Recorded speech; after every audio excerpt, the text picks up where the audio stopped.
Folks, Rich Fantastic right back with you. Cleveland finishing off the Indiana Pacers 106-102. Indiana had a 2 point lead. They got up to 102-100, and then Cleveland ran away with it. Missed most of the fourth quarter of this one. The Bruins game came on, but I was watching. Indiana was able to score 7 points to get themselves back into it, but again, just completely crumbled down the stretch. They really should be embarrassed with the way they just let Cleveland get it after going up 102. I mean, Paul George slipped on the last play, but it is what it is. I wasn't expecting Indiana to give them much resistance, and the series is over now. So Cleveland will move on. LeBron James again, big time game, 33 points, 13 of 25 shooting.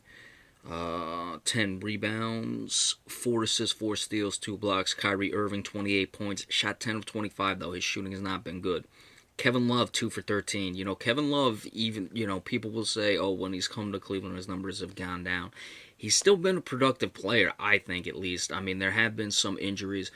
But for the most part, I mean, he put up 19 points this year, over 11 rebounds. But he just has these games where you're like, what the hell is Kevin Love doing? And this was one of them in this one.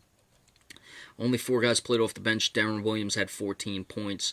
4 of 4 shooting, very good. For the Pacers, Paul George, 15 points, 5 of 21, been a forgettable series. We'll see if he's moved in the offseason or if he finishes out his string. Thaddeus Young, 13 points, 10 rebounds. Lance Stevenson was really the most productive player in this game. And you could probably say, or maybe say for the series, though, Paul George had some good games, but he struggled at times.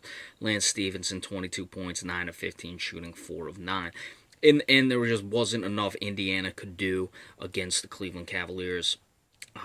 Especially when Paul George has, times misses shots. They had their opportunities early on in this series to maybe get a game here or there and let it slide.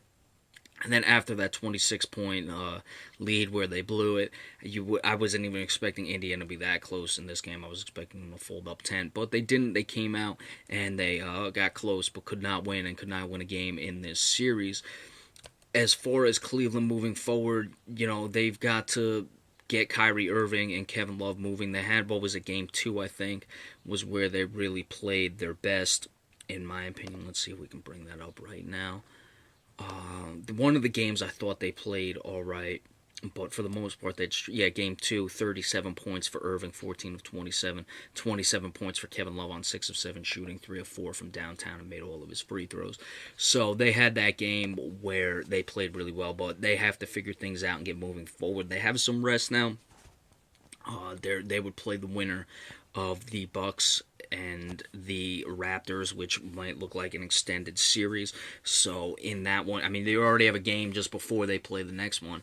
I guess the next game will be tomorrow, and then that's not even going to finish it. So they're going to get some rest here, which will certainly maybe benefit Cleveland, but could also benefit whichever team comes in, especially if that's a long series and you get Cleveland rusty. So we'll have to see, but we'll worry about that when it comes time. All right, I got the Bruins game on now, so I don't know how much of the Oklahoma City-Houston game I'll watch, but we'll give you the recap of that when it goes final. See you in a little bit.